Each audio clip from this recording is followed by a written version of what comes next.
पूज्य आशुतोष शास्त्री जी महाराज के चैनल में आपका स्वागत है।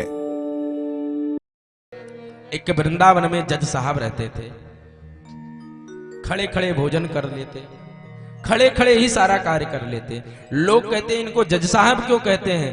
कहा मैं क्या बताएं, ये पहले जज थे, ये जज की कुर्सी को ठोकर मार करके आए हैं वृंदावन में।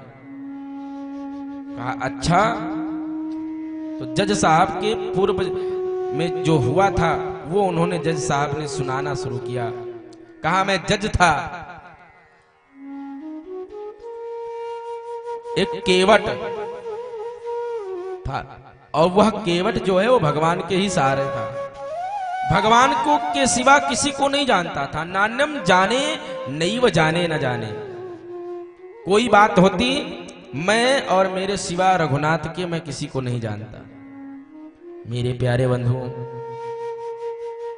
एक दिन क्या हुआ, केवट की बेटी का विवाह था, पैसे कमी थी, सेठ के घर गए और सेठ से कहा देखिए कुछ पैसों की जरूरत है, आप मुझे दे दीजिए, हम आपको लौटा देंगे। कहा ठीक है। सेठ जी ने पैसा दिया, केवट ने लिया और बेटी का विवाह किया। कुछ समय व्यतीत हो गया, जब विवाह संपन्न हो गया तो सेठ जी को पैसा देने के लिए केवट गया। केवट ने पैसा दिया तो सेठ जी के मन में पाप लगा। कहा इससे दोबारा पैसा लिया जा सकता है, और सेठ जी के नाम से, सेठ जी तो थे लेकिन केवट के नाम से सेठ जी ने एक मुकदमा जारी कर दिया कि इसने मेरा पैसा लिया था, अभी तक वापस नहीं किया है। और कहा कोर्ट में तुम्हें जाना पड़ेगा। और केवट ने पैसा दे दिया था। वहां जज साहब थे और अन्य लोग थे। केवट को बुलाया गया।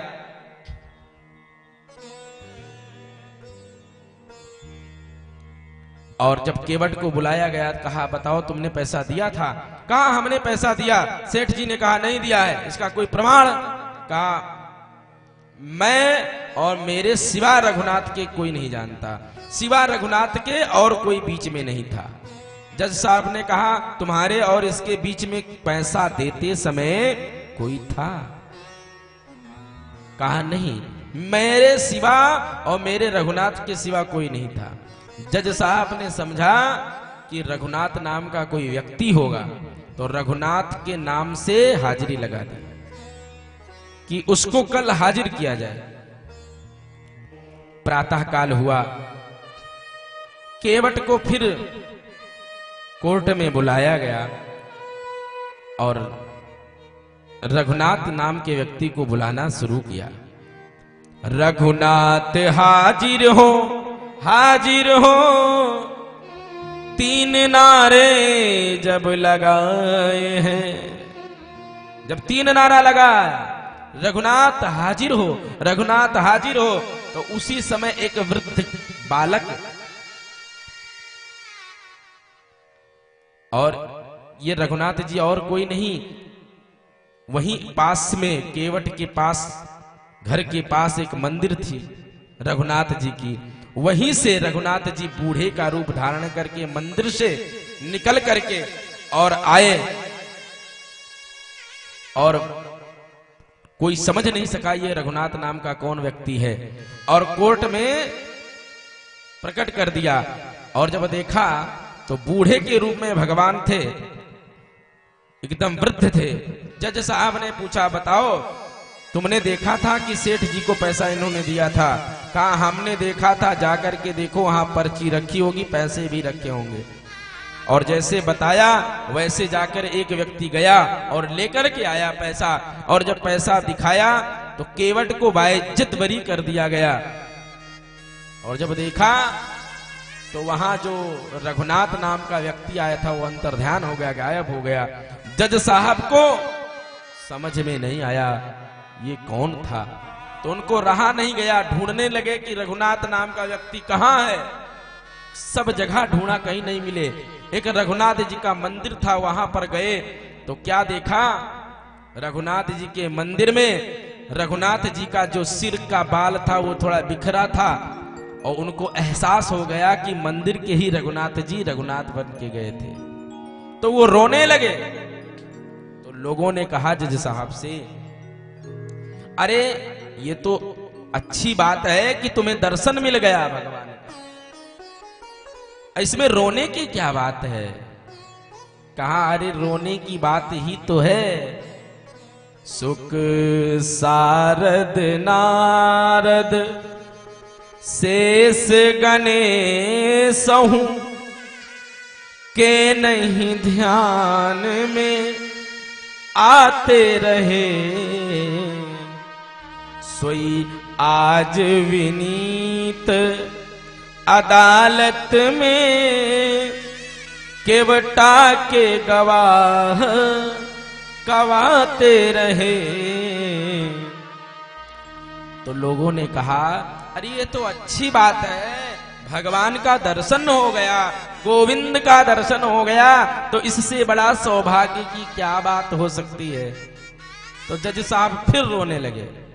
सुख धोख्यों दर्श दियो हमको, दुख नाहिन सोए तज जाते रहे। कहा बस एक गिलानी है और कुछ नहीं।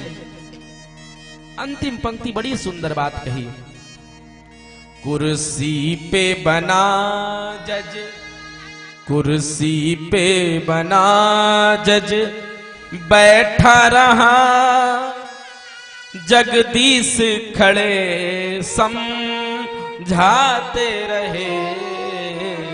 कुर्सी पे बना जज बैठा रहा, जगदीश खड़े समझाते रहे। मैं इसलिए रो रहा हूं कि मैं जज था और मैं कुर्सी पर बैठा रहा, भगवान खड़े रह गए।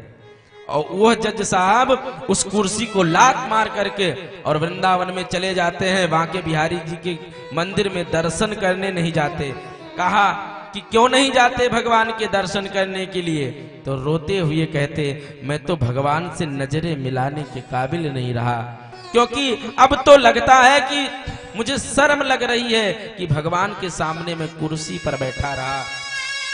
खड़े खड़े ही भोजन करते मेरे प्यारे, खड़े खड़े ही शयन जाते और मंदिर बांके बिहारी जी के पीछे खड़े हो जाते और लौट करके चले आते। यह है भक्तों की आह, जो भाव से भगवान को बुला ले, भगवान दौड़े दौड़े चले आते हैं। भगवान कहते हैं मुझे माखन मिश्री की कोई जरूरत नहीं है। भगवान तो कहते हैं कोई सच्चे हृदय से, सच्चे भाव से भगवान को बुला ले, भगवान दौड़े दौड़े चले आते हैं। परम पूज्य श्री आशुतोष शास्त्री जी महाराज श्री के द्वारा कथाओं के आयोजन हेतु संपर्क करें। कृपया वीडियो को लाइक, सब्सक्राइब और शेयर करके सनातन धर्म के प्रचार में हमारा सहयोग करें। सादर जय सिया राम।